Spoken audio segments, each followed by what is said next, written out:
daming tanong, wala namang pinakikinggan.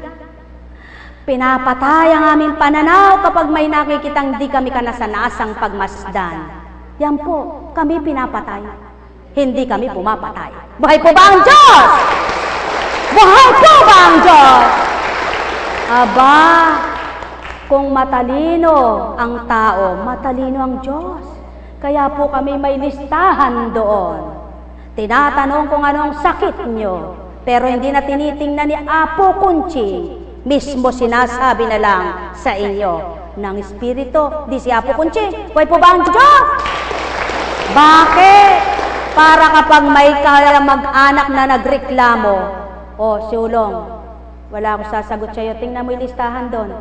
Tingnan mo kung anong sakit, na uri ng sakit, yung hinahabol mo dito pinatay. Buhay po ba ang Diyos? Aba, sa mga gamot nyo po, walang sinasabing, tigilan mo na yung gamot mo. Kailan ba sinabi sa yung tigilan ang gamot nyo? Wala naman sinasabing, tigilan nyo ang gamot nyo. Ang sinasabi sa inyo, tigilan nyo ugali nyo. Buhay po ba ang Diyos? Buhay po ba ang Diyos?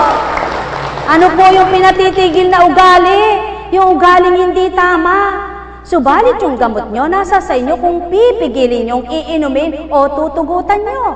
Pero kailanman, ang sagot po ay eto, Apo Kunching, titigilan na po ba yung gamot? Aba, ewan ko sa'yo. Saan ka ba nasisiyahan? Sa gamot dito, dahon-dahon, herbal yan? O sa ininom mo?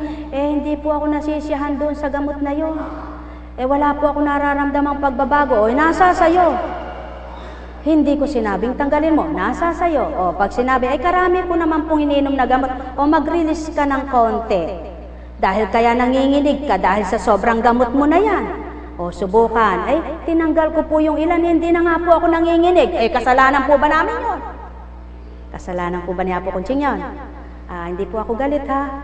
Tuwan-tuwa po ako. Buhay po ba ang Diyos? Buhay po ba ang Diyos? May katulad nito.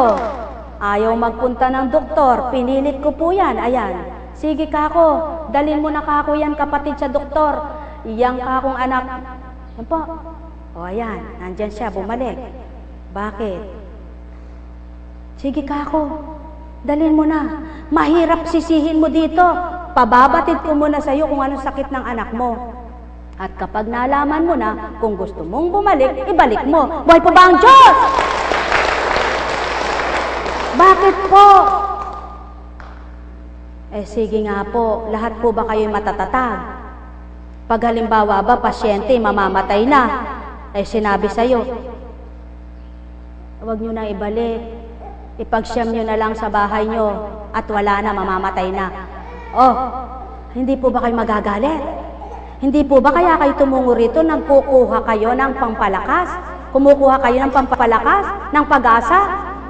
Subalit kung kailangan pong tapatin ang hindi na nahihirapan ng pasyente, sinasabi po, di po ba? Subalit, mayroon pong sinasabi lang yaon para subukan ka kung hanggang saan ang katapatan yung pamilya. Pag nanambitan kayong tapat sama, pahihirapin pa ng buhay ang minamahal nyo. Buhay po ba ang Diyos? Buhay po ba ang Diyos? Kaya mga mahal, yan po ang pawang katotohanan. Ganyan kumilos ang Diyos. Mapagmahal, mapagkalinga, mapagbigay, mapagparaya, mapagpatawad. Kayo po, mahal niyo po ba ang Diyos? Sino po ang Diyos niyong minamahal? Diyos na pineapple? Diyos na tang? Iced tea? Mahal na mahal na guking? O ang Diyos? Diyos na buhay. Buhay po ba ang Diyos? Akala ko po, marami pong Diyos. Juice. Sabi ng Bisaya, juice. Ano yung juice? Tang. Pineapple juice. Ay, alin po ba ang gusto ninyo? Pineapple juice o Diyos ng kaharian ng langit at lupa? Magandang umaga po. Masaya na po ba kayo? Baka po pag-uwi ninyo niyan